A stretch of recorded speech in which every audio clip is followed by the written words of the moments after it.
Mucho antes de que se descubrieran los primeros dinosaurios, en cierto modo ya los habíamos encontrado. Los grandes huesos y dientes desenterrados en China hace 3000 años no se llamaron dinosaurios, sino dragones. En la antigua China y después en Europa, los dragones han sobrevivido en los mitos y cuentos.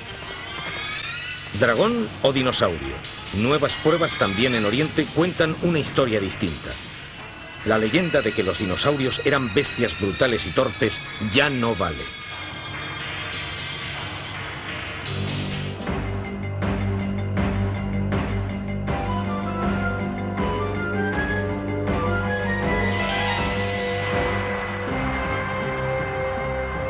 Dinosaurios. En 1922, un equipo estadounidense estaba investigando sobre el origen del hombre en un remoto lugar de China. Como se trataba de una expedición norteamericana, disponía de numerosos automóviles y camiones, además de 75 camellos. Dirigidos por el extravagante Roy Chapman Andrews, estaban tan bien pertrechados que el gobierno chino los tomó por espías.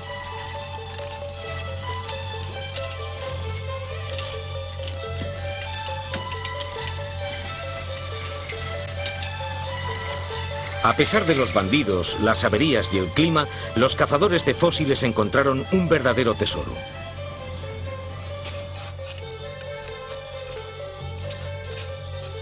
Estos investigadores, que en realidad buscaban huesos humanos, se tropezaron con un cúmulo de huevos de dinosaurio perfectamente conservados. Fue la primera pista de que los dinosaurios vivían en grupos familiares.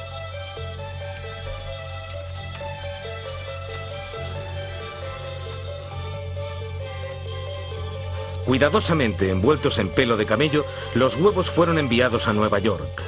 Era el principio de la investigación. Los dinosaurios debieron de tener una vida social, pero ¿en qué consistía? La pregunta siguió sin respuesta durante 50 años.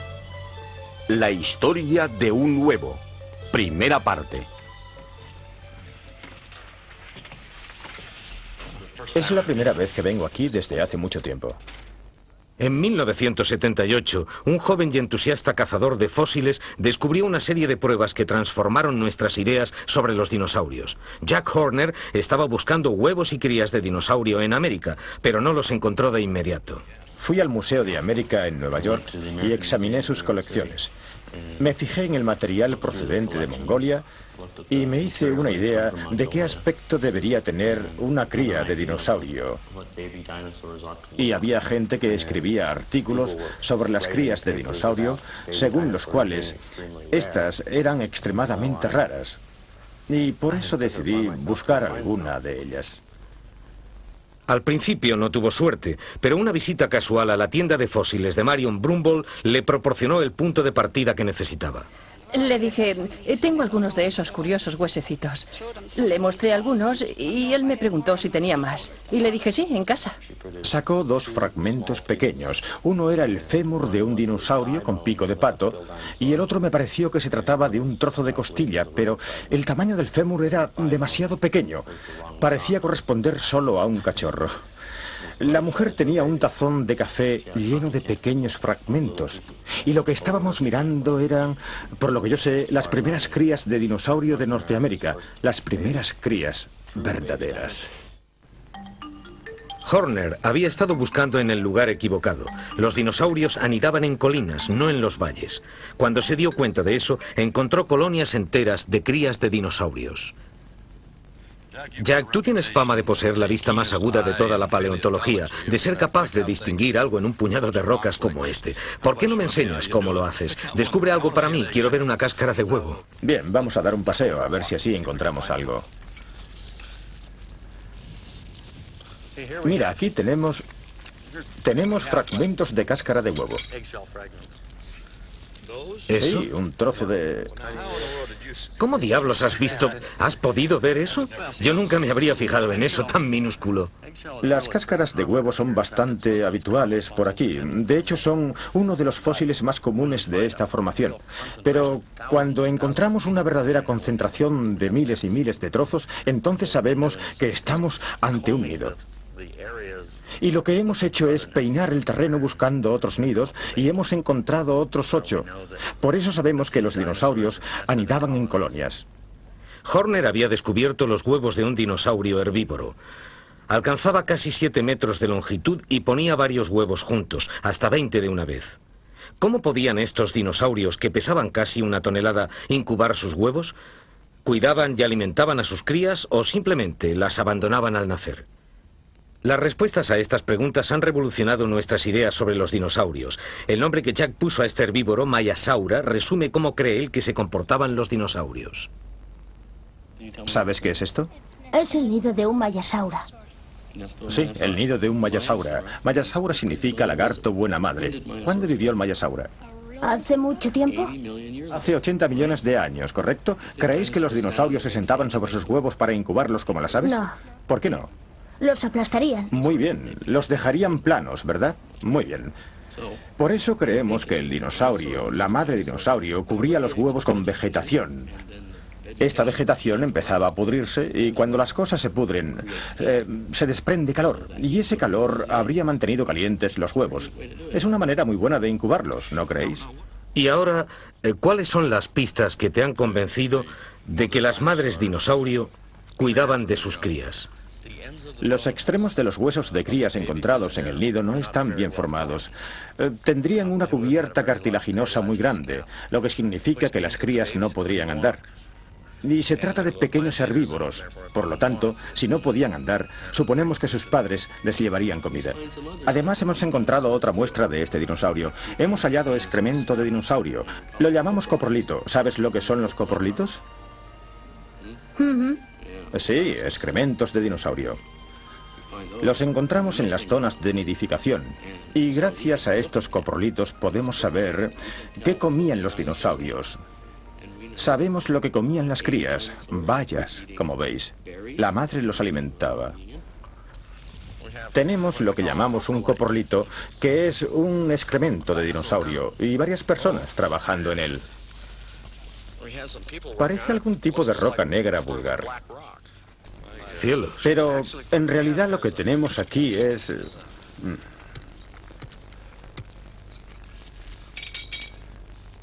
Es una roca que está impregnada de materia vegetal. Todo esto negro de aquí y está mezclada con el sedimento. Bueno, como detective de dinosaurios, a mí me parece una roca. Es cierto, lo parece. Pero, ¿qué te ha hecho fijarte en ella?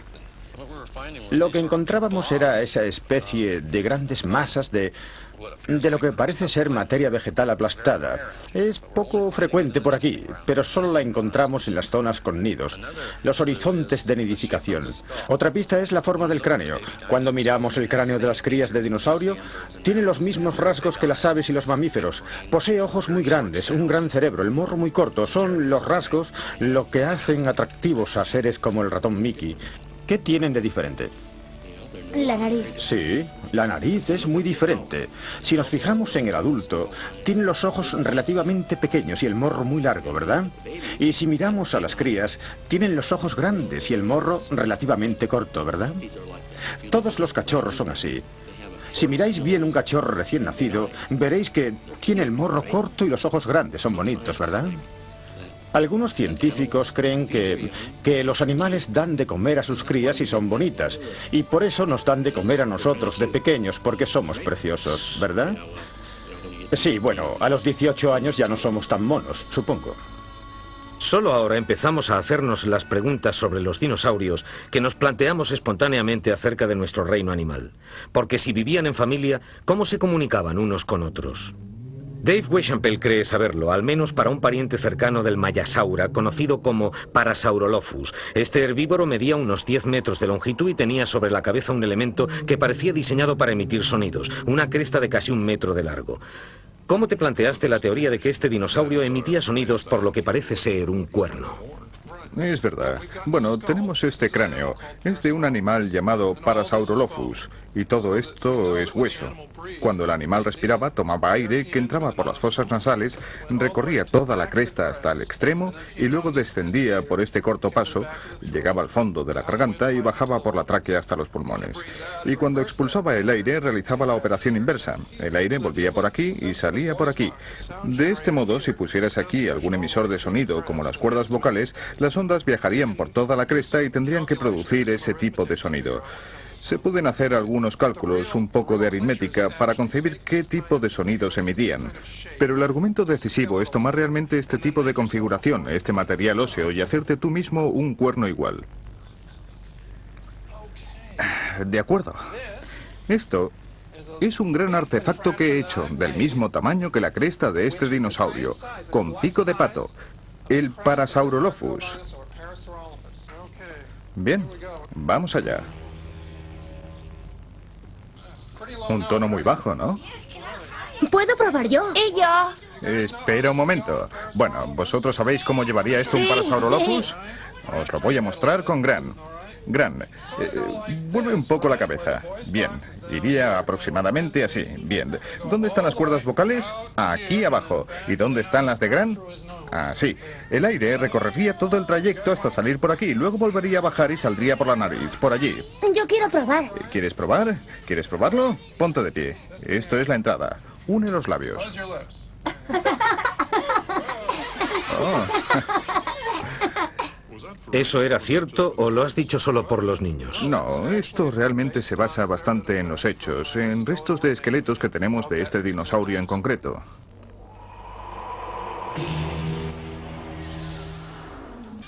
Pero la ciencia naturalmente quiere saber más. En Estados Unidos, los huesos de dinosaurio reciben un tratamiento privilegiado con lo último en escáneres de rayos X. Este es el único esqueleto completo de un hadrosaurio graznador.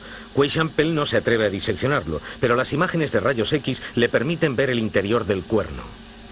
Lo que queremos hacer hoy es investigar a grandes rasgos esta parte de la cresta, justo en este lugar, porque existe la posibilidad de que aquí haya complicados conductos laterales que cambiarían el tipo de sonidos que podría emitir el animal. Bueno, yo creo que la configuración de la cámara central, que se prolonga hasta el extremo de la cresta, supondrá toda una diferencia en cuanto al tipo de sonidos que podía emitir este animal. Ciertamente no es tan simple como podría suponerse de antemano. Tomar fotografías reales del interior es algo que que en general no es asequible en el tipo de trabajo que estamos haciendo, y esto nos ofrece una imagen, una ventana a la anatomía que de otro modo nos estaría vedada. De modo que sí, tiene un valor incalculable. Pero deja que te pregunte algo. ¿Un dinosaurio como el Parasaurolophus querría hablar con... si fuera una cría, querría hablar con su madre? ¿O con su mujer? ¿El marido y la mujer querrían hablarse? Y querrían decir cosas como querrían enviarse señales de peligro, o quizá querrían decirse, ven aquí, es hora de comer. Es hora de acostarse. O es hora de acostarse. O déjame, quiero estar a solas, y cosas así. O te quiero. Quizás incluso te quiero.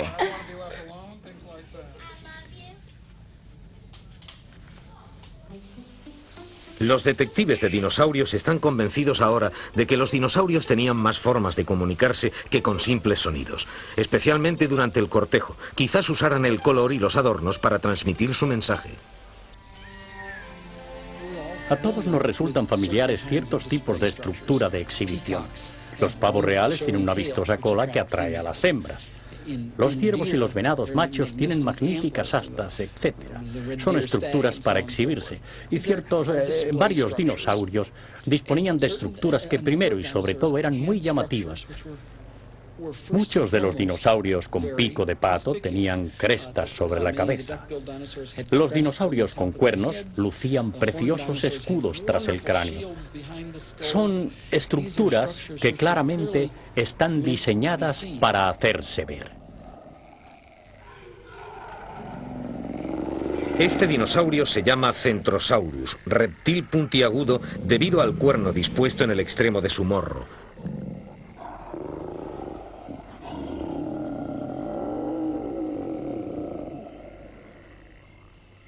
Un herbívoro que de pesarse en una báscula habría superado las 3 toneladas. Durante la estación del celo podía realizar una impresionante exhibición. De su cuello arrancaba una gran placa ósea que estaba rodeada por prominencias triangulares de hueso recubierto de material córneo. Sacudiendo enérgicamente la cabeza, ahuyentaba a todos sus rivales, excepto a los más belicosos.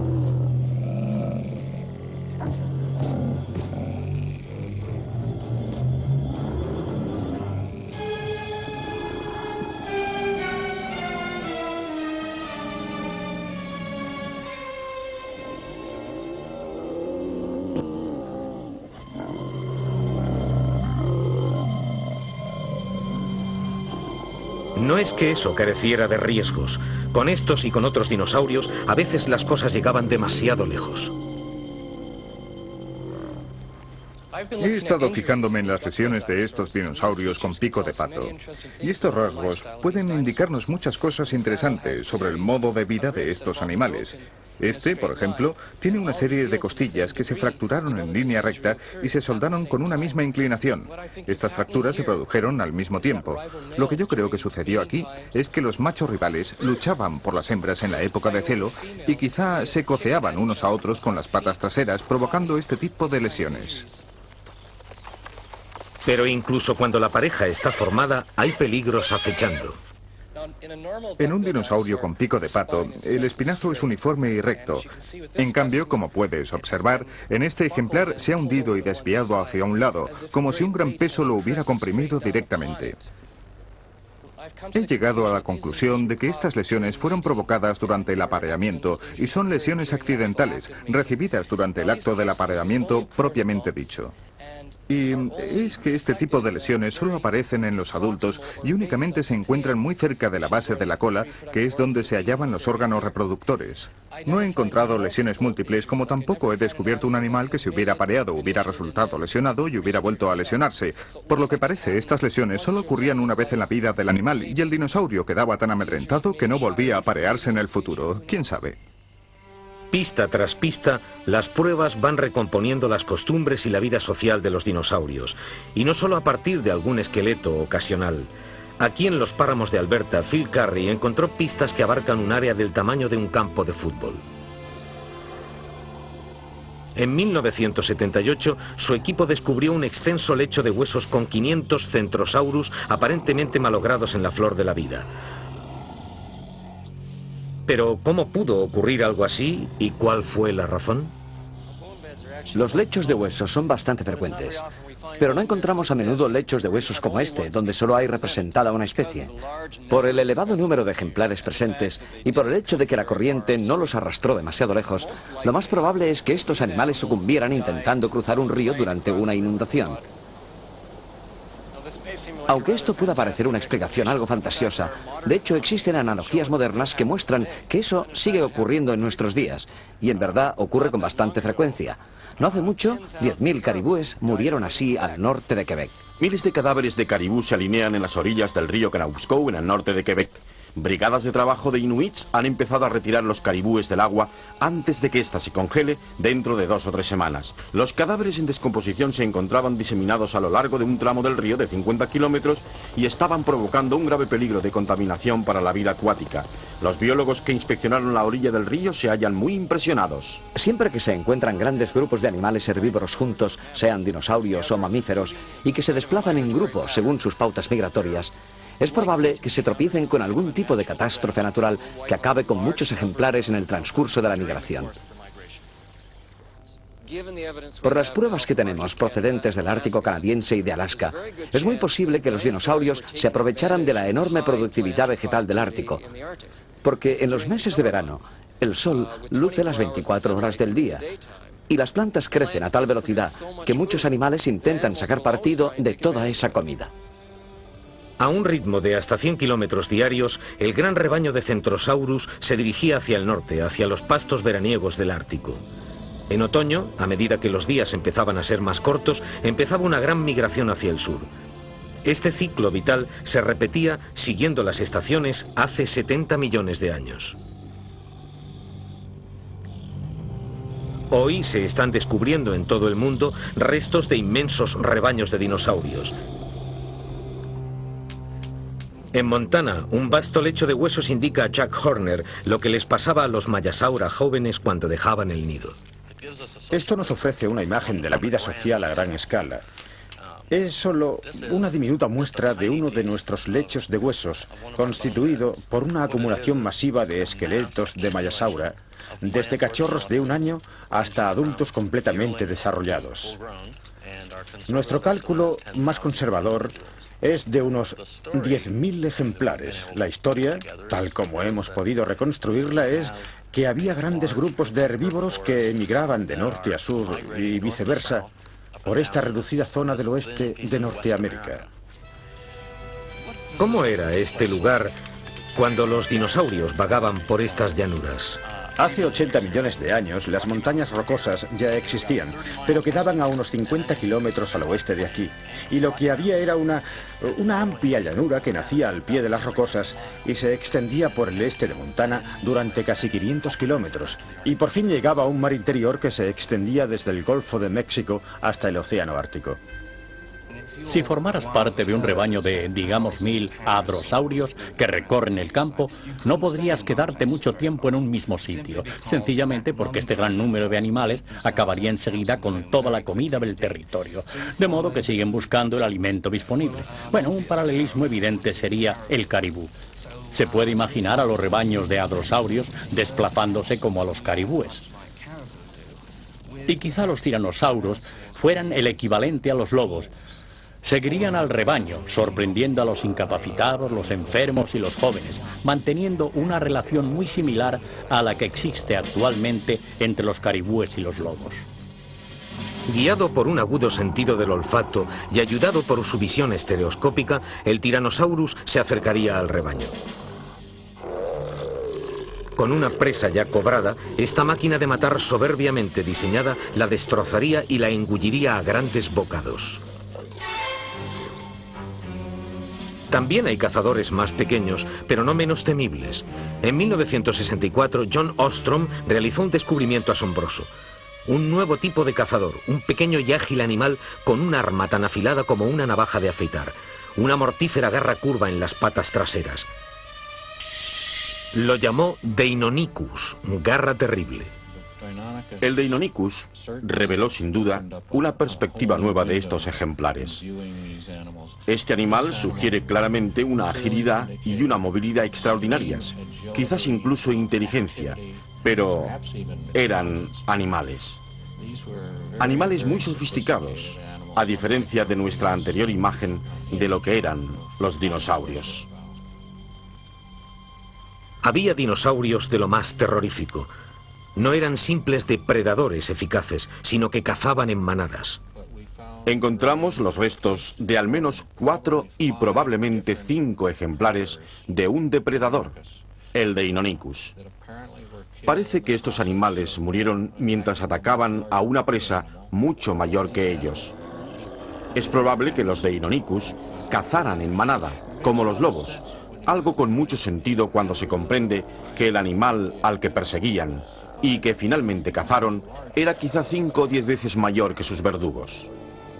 Para evitar la amenaza que representaban estos ágiles depredadores, los gigantes como este herbívoro, el Tenontosaurus, tenían que moverse con rapidez. Algunos detectives de dinosaurios ven en esto una prueba de que se parecían a los mamíferos actuales. Otros no están tan seguros.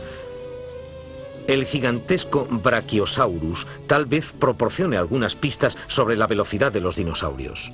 ¿Es posible aplicar estos argumentos a animales de este tamaño, dinosaurios de 30 o 40 toneladas? Yo creo que no. Creo que existen modelos reales para este tipo de animales que los describen mucho mejor que como reptiles clásicos. Sabemos que podía levantar la cabeza a unos 10 o 11 metros de altura para alcanzar las copas de los árboles de cuyas hojas y brotes se alimentaba. Pero si el animal tiene la cabeza y el cerebro a esa altura, la sangre tiene que recorrer un largo trayecto para llegar hasta el cerebro. Y para eso, el corazón debe bombear la sangre a una presión muy elevada para impulsarla hasta allí arriba. En ese caso, el animal puede desarrollar mucha más actividad.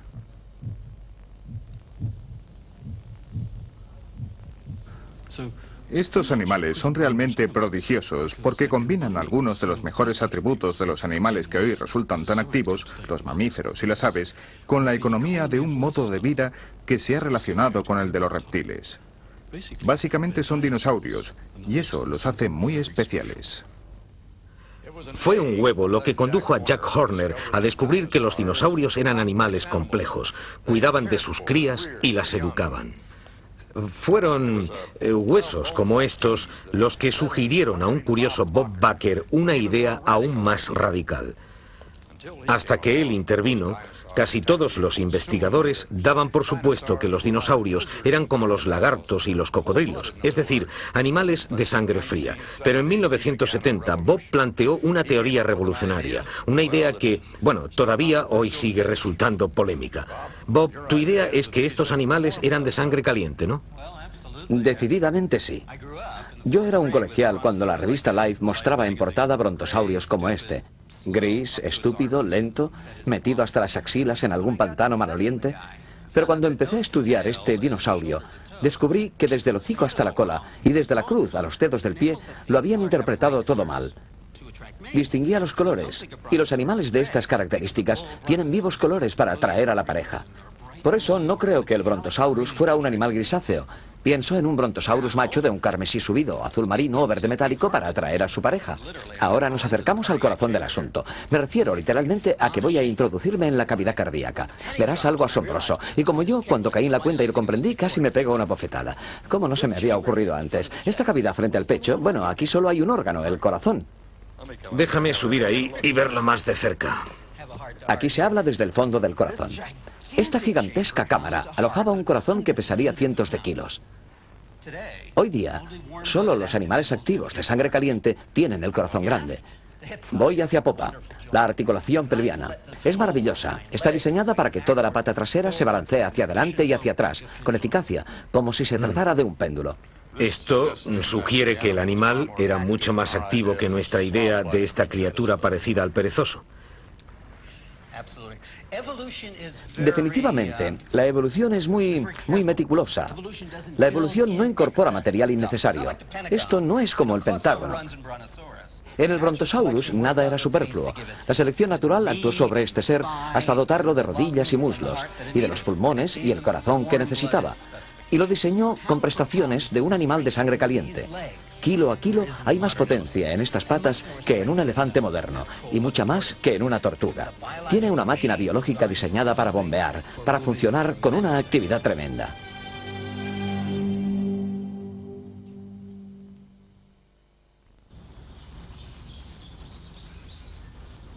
La historia de un huevo.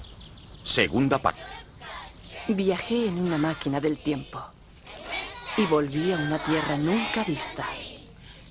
Había dinosaurios ante mis ojos y al verlos me llevé una gran sorpresa. ¿Bailaba el boogie el Brontosaurus? ¿Pisaba fuerte el Stegosaurus? ¿Se balanceaba el Allosaurus? ¿Se agachaba el Tyrannosaurus? ¿Bailaba el boogie el Brontosaurus? ¿Pisaba fuerte el Stegosaurus? ¿Se balanceaba el Allosaurus? ¿Se agachaba el Tyrannosaurus? Vaya, el colegio no era así en mis tiempos, se lo aseguro. Ahora, utilizando canciones, bailes, juegos y medios audiovisuales de todo tipo, estos jovencitos aprenden a través de los dinosaurios cómo es el mundo que les rodea, de una manera totalmente asombrosa para dinosaurios como yo. La labor de los detectives de dinosaurios ha convertido a estos animales en instrumentos de aprendizaje. Los niños de todo el mundo pueden ahora explorar sus fantasías al tiempo que aprenden. Desde los 4 años ya empiezan a interesarse por los dinosaurios y a los 5 sienten adoración por ellos. Después creo que empiezan a preocuparse más por saber por qué se extinguieron. ¿Por qué ya no existen? ¿Dónde vivían? Ya sabes, todo este tipo de preguntas. Creo que más tarde acaban interesándose por los hechos, pero a los más pequeños, los de parvulario, les interesan simplemente por curiosidad natural. Creo que cualquier maestra se lanza ante la oportunidad, porque cuando hay algo que los motiva, quiero decir que uses lo que uses, nunca he visto a un niño a quien no le interesaran los dinosaurios en algún aspecto. Y cuanto más lees y te enteras, más te interesas, porque aquí hay misterios sin resolver y yo creo que los misterios son siempre algo estimulante. En el sur de Francia, en el pacífico pueblo de Esperassat, la tranquilidad es solo aparente. Aquí también se oculta un misterio que ha cautivado la imaginación de los habitantes del lugar. Gwen, toma. Lo están desentrañando estos niños y su especialísimo maestro mientras reúnen las pistas en clase y en las colinas cercanas. Gwen, ¿qué pasa?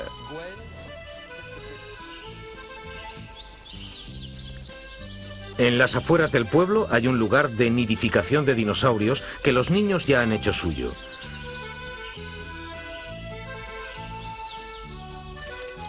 Se han encontrado tantos huevos que Esperassat se ha hecho famosa y en toda Francia se habla de estos jóvenes detectives de dinosaurios. Todos los niños se interesan por los dinosaurios, es verdad. Todos les prestan atención, desde los 7 hasta los 77 años.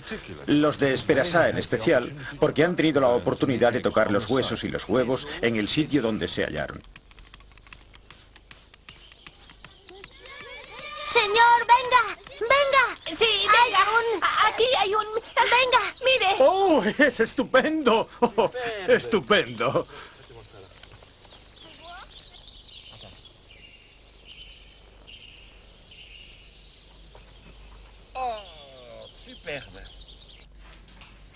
Los huevos son de un gigantesco Ipsilosaurus. A pesar de su descomunal tamaño, debieron de caminar de puntillas y con gran cautela entre los nidos atestados de crías. Descubrimientos como este pueden dar fama y fortuna a Esperassat. Los huevos pueden ser la clave de su futuro económico. En realidad lo que ha visto hoy es solo una exposición, una pequeña exposición temporal. Pero el ayuntamiento, el alcalde, tiene planes mucho más importantes para exponer la colección completa. Esperamos crear un museo para el Valle Superior de l'Aude, un museo regional de gran importancia que probablemente impulsará y revitalizará la economía de Esperassat, que buena falta le hace. Y creemos que este museo atraerá a muchos turistas, mucha gente de toda Europa. También en América, la emoción de un hallazgo fósil puede cautivar la imaginación de los niños. Algunos ya son detectives de dinosaurios en formación.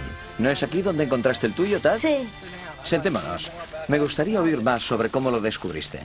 Un día mi padre y yo íbamos caminando por este arroyo y yo vi aquellos dientes más o menos por aquí, sobresaliendo de la roca. Es una mandíbula muy buena. Estos dinosaurios son muy interesantes. Esta que has encontrado, Tad, es de un dinosaurio herbívoro. Probablemente tiene unos 113 millones de años aproximadamente. El que encontraste tú también era herbívoro. Este era una cría muy pequeña. Fue arrastrada por la corriente hasta el mar y solo tiene unos, quizá, 98 millones de años o algo por el estilo. ¿Por qué os gustan los dinosaurios? Yo quería descubrir qué animales se comían a otras especies de animales. ¿Qué quieres ser cuando seas mayor, Tad? Seré descubridor de dinosaurios, un paleontólogo, un científico que descubre huesos. Bueno, ya sabes que mucha gente encuentra dinosaurios fósiles cuando sale a buscar. Y muchos. No tienes que ser paleontólogo para encontrar uno. Puedes ser simplemente alguien a quien le gusta observar. Empezando por los pioneros, a menudo han sido los aficionados voluntariosos quienes han realizado los hallazgos más espectaculares. Buscar huesos de dinosaurio es la pasión de Cathy Wonkel. Su obsesión se vio recompensada un fin de semana mientras exploraba los baldíos de Montana. Fue el fin de semana del Labor Day de 1988. Mi marido y yo realizábamos una excursión por esta zona cuando divisé un pequeño saliente blanco que destacaba sobre la tierra. Nos acercamos. Era por esta zona. Supe que era un hueso de dinosaurio. Pude ver el tuétano. Yo ya había recogido fósiles en el pasado y supe que era, y realmente esperaba que fuese, un Tyrannosaurus Rex. Tenía la sensación de que podría serlo. No sé si fue una premonición o qué, pero me sentí realmente emocionada. Pensé que era un descubrimiento de primera magnitud. Por eso llamé a mi padre y le dije que era un mega descubrimiento. Y él dijo, bah, probablemente sean simples huesos de vaca. No tenía confianza en mí. Jack Horner sí la tuvo, y el Tyrannosaurus Rex de Cathy Wonkel se ha convertido en la pieza reciente más importante del Museo de las Rocosas. Los buenos paleontólogos aficionados son muy importantes. En Montana solo hay unos cuantos paleontólogos como yo, y este estado mide casi 1000 kilómetros de largo por más de 600 de ancho, y hay montones y montones de zonas con buenos fósiles, de modo que lo que necesitamos son ojos que vayan buscando por ahí para nosotros. De hecho, en nuestro museo hay 6 o 7 grandes ejemplares y todos ellos han sido descubiertos por no profesionales. Lo importante es que el aficionado lo traiga al museo en lugar de llevárselo a casa y guardarlo en su garaje. ¿Cómo empezaste a interesarte por los huesos de dinosaurio? Creo que se remonta a los días del uranio, cuando estábamos haciendo prospecciones en busca de uranio. Encontré un gran número, el hueso de la parte superior del brazo, que ahora está en la Smithsonian Institution, pero fue el hallazgo de este enorme hueso el que de alguna forma nos introdujo en el tema. He estado mirando en esta cantera, por ejemplo, y para mí los huesos son idénticos a las rocas. No sé cómo puede un aficionado distinguirlos de una piedra. Sí, los huesos parecen rocas y hay que aprender a distinguirlos de las rocas. El hueso tiene una estructura celular, como los huesos de nuestro cuerpo. Ya sabes que tenemos una estructura celular. La madera tiene fibra, así que busco esa estructura celular y está allí. Basta con buscarla. Se aprende a reconocer lo que se busca. ¿Pero puedes reconocerlos a simple vista cuando pasas junto a un montón de rocas? Sí, con el tiempo. Vivian Jones lleva 40 años recorriendo estas colinas de Colorado. Sus numerosos descubrimientos han ayudado a Jim Dinosaurio Jensen a conseguir algunos hallazgos de primera magnitud. ¿Cómo encontraste este emplazamiento en concreto? Bueno, estaba inspeccionando esta pequeña cueva en la ladera de la colina y encontré un hueso con una forma muy extraña. No sabía lo que era, por lo que me lo llevé a casa y lo guardé hasta la siguiente vez que vi a Jim para que lo identificara. ¿Qué estabas haciendo con ellos? Bueno, al principio nos limitábamos a almacenarlos o algo así, sin saber qué hacer con ellos hasta que vino Jim. Él fue nuestro salvador. ¿En qué sentido, vuestro salvador? Bueno, simplemente nos pidió que colaboráramos con él si encontrábamos algo y nos alegramos una barbaridad de poder hacerlo. Y como consecuencia de ello, realmente contribuyeron en gran manera a la ciencia, porque gracias a sus hallazgos conseguí abrir 4 canteras en estas montañas y recuperar más dinosaurios desconocidos de los que nadie ha encontrado jamás. Hoy, los descubrimientos fortuitos reciben la ayuda de la ciencia. Los cazadores de dinosaurios utilizan la tecnología para detectar lo que el ojo no puede ver, al menos en teoría. En la práctica, encontrar dinosaurios sigue siendo, digamos, cuestión de azar. Este cacharro no funciona. Roland, ¿sabes que es culpa tuya que nos viéramos envueltos en todo este lío? Espera un momento. Tú me metiste en esto diciendo que la paleontología estaba en la edad de piedra y que necesitábamos hacer ciencia de verdad. Bueno, entonces estábamos en la edad de piedra y yo creo que aún seguimos en ella. ¡Estoy listo! ¡Móntalo! Ahora en serio. Todo empezó cuando impartí un seminario en Los Álamos y reté a científicos como Roland y otros aquí presentes a que nos ayudaran a orientar estas excavaciones. El problema concreto que yo veía era, ¿podemos ver los huesos en el terreno antes de extraerlos? Y la razón por la que necesitaba conocer la respuesta era que teníamos que retirar 3 metros de roca para llegar hasta el estrato del hueso si el esqueleto proseguía bajo la colina, como nosotros anticipábamos. Cliff, muéstranos algunos huesos. ¿Qué tienes por ahí? El tiempo dirá si la tecnología punta puede revelárnoslo todo acerca de este dinosaurio en particular. Se llama Seismosaurus y quizá resulte ser el mayor dinosaurio de la historia. Pero eso no es todo. Los huesos encontrados hasta ahora conservan la posición que tuvieron en vida del animal. Están articulados y esto es una pista crucial para los detectives de dinosaurios. Probablemente la característica más importante de este esqueleto es el hecho de que está articulado. La razón por la que apreciamos los esqueletos articulados es que nos permite conocer la posición exacta de cada hueso y eso es importante en nuestras descripciones y en las tareas de análisis. En este caso, la articulación es importante, además, porque tenemos una serie de piedras estomacales que se han relacionado directamente con los huesos, como las piedras de este círculo. Son gastrolitos y servían para triturar alimentos. Representan un sustituto de los dientes. En los dinosaurios saurópodos, los dientes alcanzaban solo el tamaño de mi dedo. No servían para triturar la comida. Lo único que podían hacer era arrancar tiras de vegetación, como un rastrillo. No tenían un mecanismo triturador en las mandíbulas. El único dispositivo para procesar comida mecánicamente eran los gastrolitos, que actuaban como piedras de molino hasta que el alimento estaba triturado y preparado para ser digerido químicamente en el estómago. Y no es exagerado calcular que comían alrededor de 1 tonelada de comida todos los días, procesándola de esta forma. Como en cualquier investigación científica, siempre hay un comodín. En nuestro estudio, el comodín es la proporción de estos gastrolitos, que son mucho mayores que en otros lugares. Estamos anonadados. Esta pesa más de 1 kilo. Y esta es 5 o 6 veces mayor que esta. Se nos ha ocurrido que quizá fue esto lo que provocó la muerte del animal. Quizá se atragantó y se asfixió. En cualquier caso, el Seismosaurus murió, pero gigantes como él sobrevivieron generación tras generación durante 130 millones de años. ¿Cómo consiguieron perdurar tanto tiempo? De hecho, el tamaño de los dinosaurios se mantiene dentro de una escala similar a la de los diferentes mamíferos, tanto vivientes como fósiles. La pregunta tendría que ser en realidad, ¿por qué no hay más mamíferos del tamaño de los dinosaurios? Porque no hay duda de que pueden llegar a ser igual de grandes. Bueno, yo creo que tiene que ver con la diferencia en el tipo de reproducción entre los dinosaurios y los mamíferos.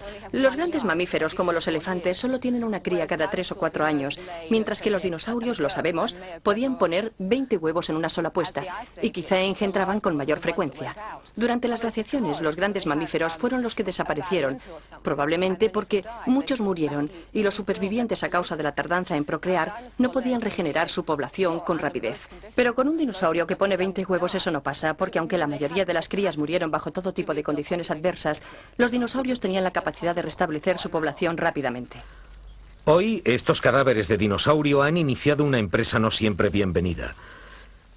Porque pisando los talones a los aficionados ha llegado una nueva fiebre del oro. Los cazadores de dinosaurios profesionales como Peter Larson están en la cuerda floja entre obtener dinero de los dinosaurios y la investigación científica. Bien, existe una cierta controversia sobre si se pueden vender huesos de dinosaurio. En realidad hay un modo. He encontrado una manera para poder hacer lo que quiera con mi vida.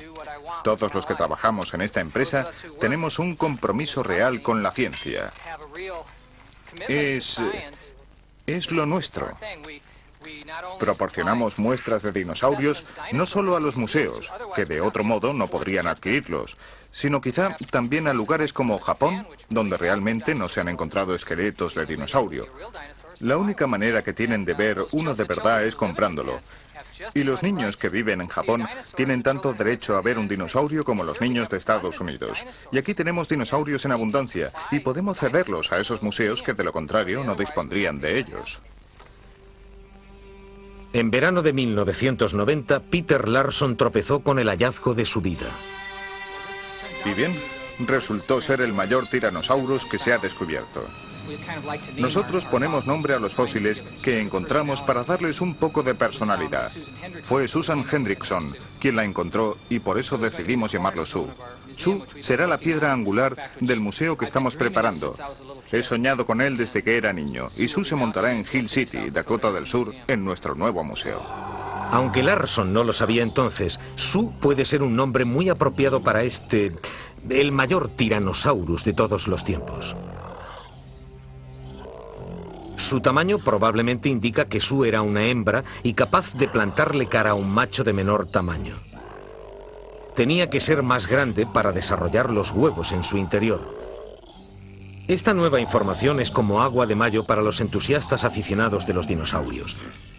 Esta es la casa de Tom Stross, un ingeniero cuya obsesión por los dinosaurios carece de recursos más allá de lo que pueda hacer por sí mismo.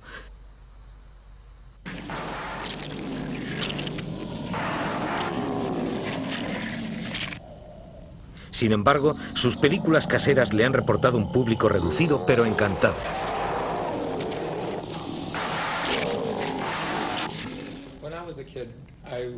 De niño, me fascinaban los dinosaurios por la película King Kong. A partir de ese momento, sentí el impulso de hacer mi propia película. El proyecto se inició cuando aún estaba en el instituto. En aquel tiempo había muy poco dinero. Utilicé las clavijas de mi guitarra y básicamente casi todo esto son cadenas de bicicleta, arandelas, tornillos y tuercas. En general, todo lo que estuviera a mi alcance, al objeto de que este animal se mantuviera suspendido en el aire mientras filmaba la secuencia fotograma a fotograma. Al principio no tenía ninguna experiencia y hube de aprender. Y me daba la impresión de que la mejor manera de aprender era haciéndolo. En aquella época, la gente pensaba que los dinosaurios eran de sangre fría, pero yo no lo creía realmente. Y además, quería presentar a estos animales para demostrar que tenían sentimientos hacia sus descendientes.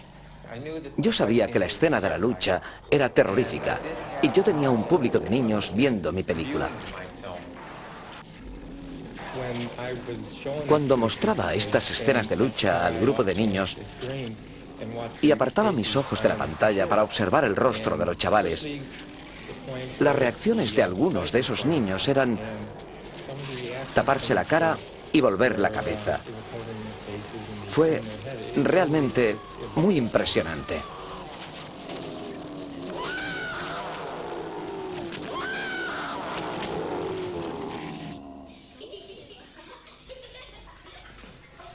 Los dinosaurios resultan especialmente impresionantes porque son más grandes que las casas y las cosas. Gustan mucho a los niños y les dan miedo, pero no hay que preocuparse por ellos porque ya no existen.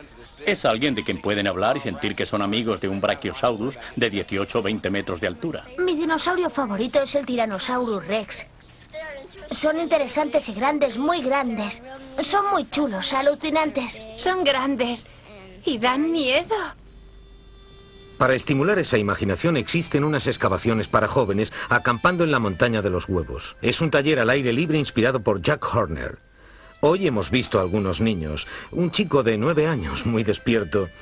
Dinos algo acerca del campamento. ¿En qué consiste exactamente? Bien, está organizado como una escuela de prácticas. Es un lugar donde la gente que esté interesada puede llegar y participar realmente en la investigación. Formar parte de lo que está ocurriendo aquí. Desde que Jack Horner descubrió los primeros huevos en América en 1978, centenares de niños de todas las edades han visitado la montaña de los huevos. Para Horner es la culminación de una larga carrera. ¿Qué te gustaría que se recordara de ti? Probablemente el comportamiento. Eso es en lo que he estado trabajando todo este tiempo. ¿El comportamiento de los dinosaurios? El de los dinosaurios, sí.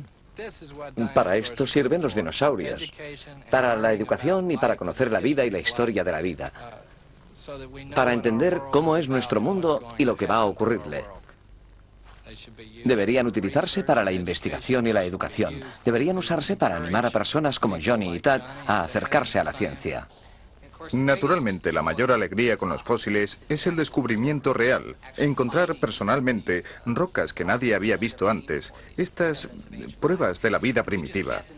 Y no podemos negárselo a los más pequeños, porque eso es lo que realmente te engancha a los fósiles y lo que realmente te engancha a la ciencia.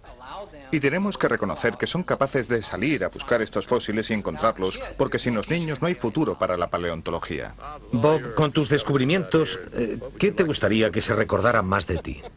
Oh, vaya. Supongo que haber contribuido a que los dinosaurios estén mejor considerados. No eran de sangre fría, estúpidos, grises, torpes y malos padres, atrapados en pantanos insalubres. Eran animados, de vivos colores, increíblemente interesantes.